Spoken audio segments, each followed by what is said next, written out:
बिस्मिल्लाहिर्रहमानिर्रहीम। अस्सलाम वालेकुम। Today my topic is cell cycle. Cell cycle को हम आज पढ़ेंगे। सेल साइकिल के दो फेजेस होते हैं, interphase and M phase. Interphase को देन आगे 3 फेजेस में डिवाइड किया जाता है, G1 phase, S phase and G2 phase. जबकि एम फेज़ को भी आगे से 3 फेजेस में डिवाइड किया जाता है, माइटोसिस, मियोसिस एंड एमाइटोसिस। अब हम फर्स्ट ऑफ ऑल पढ़ेंगे माइटोसिस को। माइटोसिस के हमारे पास 2 टाइप्स होती हैं, कैरियोकाइनेसिस और साइटोकाइनेसिस। अब कैरियोकाइनेसिस में क्या होता है कि न्यूक्लियस की डिवीजन होती है, जबकि साइटोकाइनेसिस में साइटोप्लाज्म की डिवीजन होती है। अब कैरियोकाइनेसिस के देन अगेन आगे हमारे पास 4 फेजेस होंगे, prophase, metaphase, anaphase and telophase. Prophase में क्या होता है कि कंडेंसेशन ऑफ क्रोमोसोम्स होती है, जबकि मेटाफेज में सेंट्रल अलाइनमेंट ऑफ क्रोमोसोम्स होती है कि तमाम जो क्रोमोसोम्स होते हैं और सिस्टर क्रोमैटिड्स होते हैं, तमाम जो क्रोमोसोम्स होते हैं वो सेल के सेंटर में अलाइन हो जाते हैं, जबकि एनाफेज में सिस्टर क्रोमैटिड्स की सेपरेशन होती है। और टीलोफेज में क्या होता है कि जो सिस्टर क्रोमैटिड्स होते हैं वो असेंबल हो जाते हैं सेल के पोलर पोर्शन। अब टीलोफेज के बाद क्या होगा कि सेल क्या करेगा, परफॉर्म करेगा साइटोकाइनेसिस। साइटोकाइनेसिस क्या करेगा, साइटोकाइनेसिस परफॉर्म होगी। साइटोकाइनेसिस में क्या होगा कि 2 डॉटर सेल प्रोड्यूस हो जाएंगे। अब देन हमारे पास आ गया नेक्स्ट मियोसिस। मियोसिस के आगे से 2 फेजेस होंगे, 2 टाइप्स होंगी, मियोसिस 1, मियोसिस 2। अब मियोसिस 1 के आगे से 4 फेजेस होंगे, prophase 1, metaphase 1, anaphase 1 and telophase 1। अब इसमें क्या होगा कि प्रोफेज 1 के आगे से 4 फेजेस होंगे, leptotene, zygotene, pachytene, diplotene and diakinesis.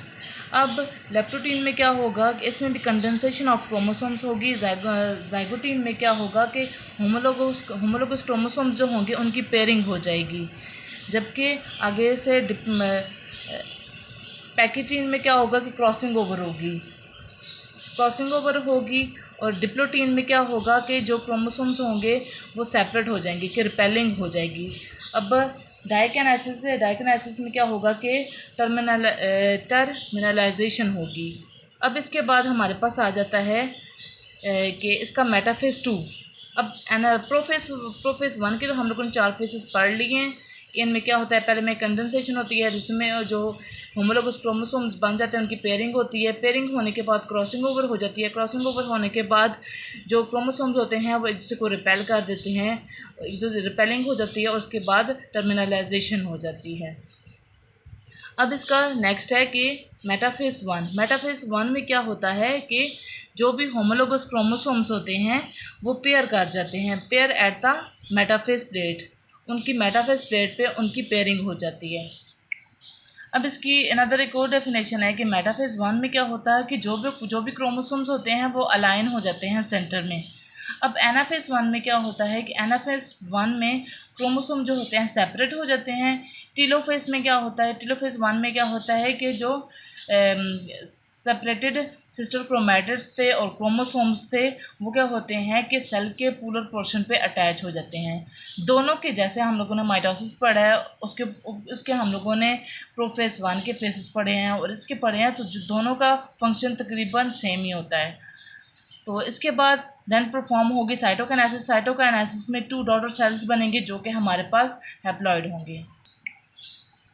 अब हमारे पास देन आ जाता है कि प्रोफेज 2।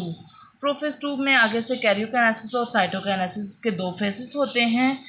अब इसमें कैरियोकाइनेसिस के भी आगे से 4 फेजेस होते हैं, prophase 2, metaphase 2, anaphase 2, telophase 2। Prophase 2 में क्या होते हैं, कंडेंसेशन होती है। मेटाफेज में क्रोमोसोम जो होते हैं अलाइन हो जाते हैं at the centre of cell. और एनाफेज में क्या होता है कि एनाफेज में सिस्टर क्रोमैटिड सेपरेट हो जाते हैं। टीलोफेज में क्या होता है कि सिस्टर क्रोमैटिड असेंबल हो जाते हैं सेल के पोलर पोर्शन पे। इसके बाद देन साइटोकाइनेसिस 2 हमारे पास परफॉर्म होती है। उसमें हमारे पास haploid daughter cell, 4 haploid daughter cell form हो जाते हैं। जब लास्ट में इस सब के बाद लास्ट स्टेप जो होता है साइटोकाइनेसिस का होता है और इसके एंड में हमारे पास 4 हैप्लॉइड डॉटर सेल बन जाएंगे।